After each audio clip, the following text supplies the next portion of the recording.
Happy Thanksgiving. Happy Thanksgiving. No, that's Jacob That's Mickey. from the Poe House. So we did have a plan for a fun Friday, but at the last minute we decided to do this instead, to just wish you a happy Thanksgiving.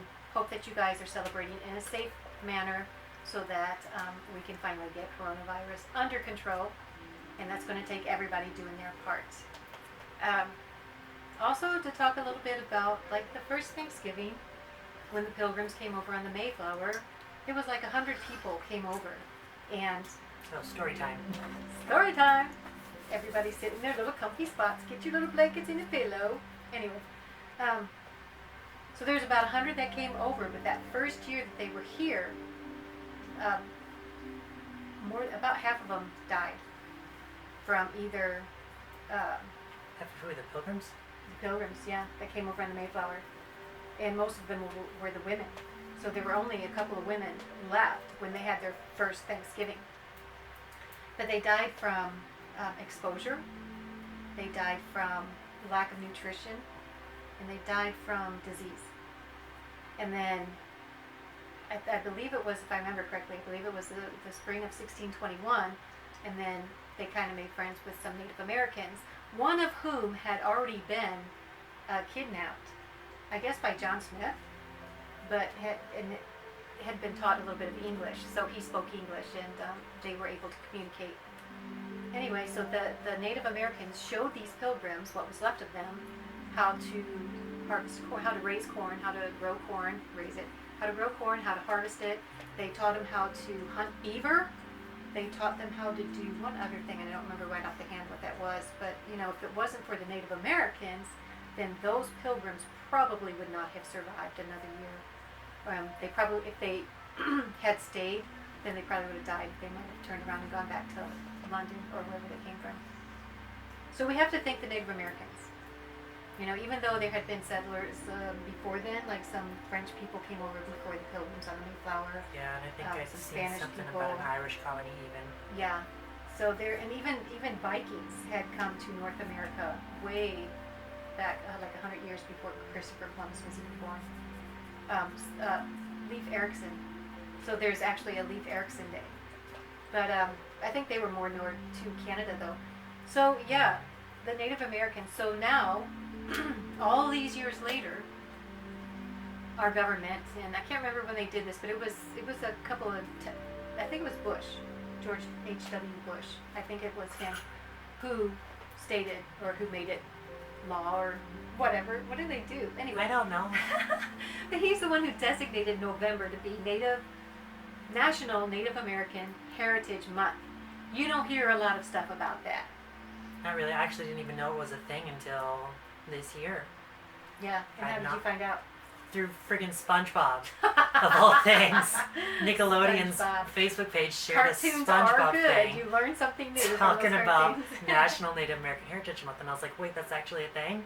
Yeah, and it's this month, and this month is almost over.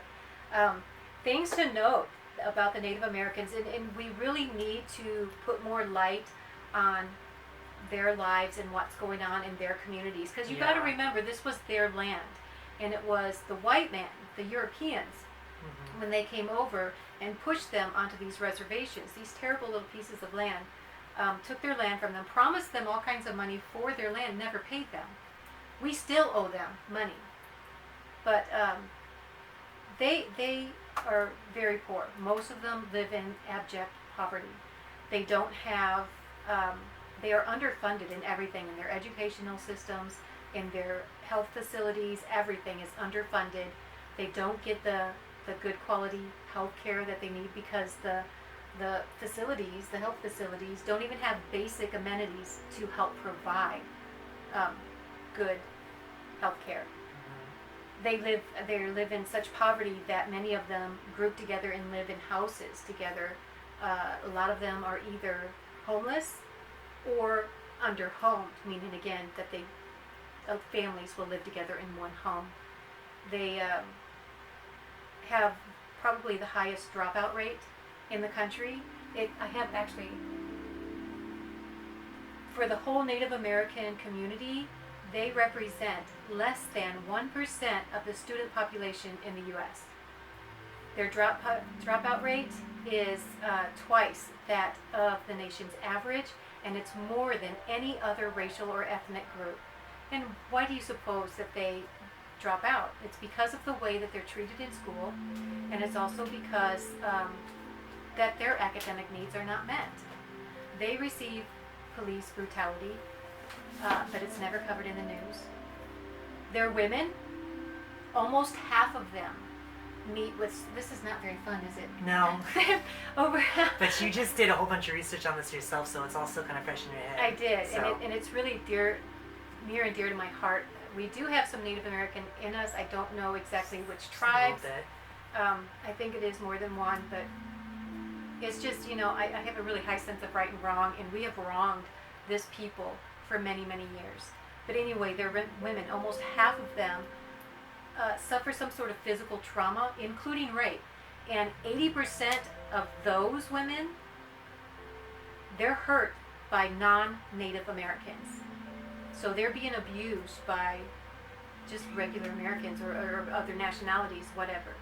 So we really need to take this month. We need to start pushing Congress or our government or whomever to start paying back the money. Even their land. They've got, how much? It was, You might as well pick it up. where is it? It's like 56.2 million acres of land. I think that's what it is. I don't see it right now, and I don't want to look for it. It's like 56.2 million acres of land that our government has in trust, holds in trust, whatever, and it's theirs. Just give it back to them. We owe the money anyway. At least let them have the land. So that means, and they can't even vote. Mm-hmm. Because some of the reservations don't have traditional street addresses, so whenever they apply for a voter card, they get rejected because they don't have that street address. Others, they just don't have polling units anywhere nearby.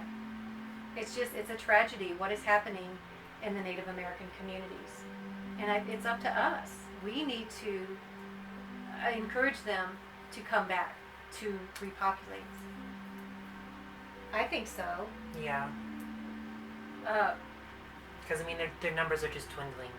They're dwindling, So their drastically. languages are gradually disappearing. We're so concerned about making sure that Spanish and Chinese and all these other languages are on documents and whatnot. What about the people that were first here? Why don't we encourage that language to flourish, in each of their areas or whatever? But it's estimated that if something is not done, that by the year 2050, that only about 20 of the native languages, 20 out of, oh no, I didn't write it on this one.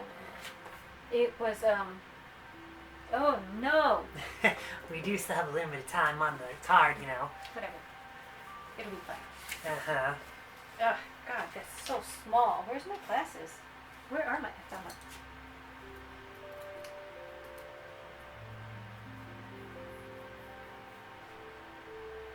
Oh my gosh, why did I write so small? I don't know. I can't even read it. We'll Oh wait. yeah, it is 56.2 million acres. 56.2 million acres. That just astounds me. I can't find it. There, oh my gosh, but it was like, I want to say it was like 500 some languages. No, maybe it was more. Gosh darn it, why can't I find that? Anyway, they had a whole bunch of different languages here, and now it's down to, I think, 300 and something right now. But because they don't have the resources to continue teaching these to their younger generations, that by the year 2050, only 20 different native languages will remain. And that's a shame. That really is a shame. We should be pouring money into their schools so that they can continue their traditions. Mm-hmm. Yeah. Anything else? I mean, I could. So yeah, I mean, that's what we kind of discussed that today at Thanksgiving as well for our feasts that we had. Mm-hmm. We did have turkey and ham and stuffing, and I didn't make it. we got it from a restaurant here in town. Mm-hmm. Yeah, and it was pretty good actually. It was really, really good. The turkey was moist. I have never Yeah. had moist turkey before. It Isn't was that really how good. it's supposed to be, though? I don't know. I've always had dry turkey. Ew, How was your turkey? How did your turkey turn out? let us know below how you celebrated Thanksgiving. And we are thankful for you guys, for all of our subscribers. We know right now there's not that many, but we thank you so much for subscribing to this channel because you encourage us to go on. Even though you don't make any comments, I know. which you should start doing. And also help us, it's a little thing to subscribe to our channel. It's also a little thing to share our videos and ask other people to subscribe. And we would really appreciate your help if you would do that so that we could get more subscribers, because we're looking to get 1,000. Yeah. Sorry, this wasn't as fun. I mean, once we got started, I was like, oh. There's no stopping her. Oh, but wait, there's more. And there is. You know what? Go to powwows.com and you can find out some more information. Maybe we should put a link to that in the description. I will. And then I'll put a couple other links too that I found when doing research. Okay. Yeah. So, yeah, you guys, thanks so much. Like, comment, share, subscribe. Enjoy the rest of your Thanksgiving weekend. Again, stay safe. Let's continue to think about each other and put other people's needs before our own so that we can all live in harmony and peace and love and caring. And Jacob's ignoring all of this. My cat is on my feet. What you want? Well, was he not just complaining about me taking too much time? That's Mickey. That's Jacob. Toodles. Happy Thanksgiving. Bye.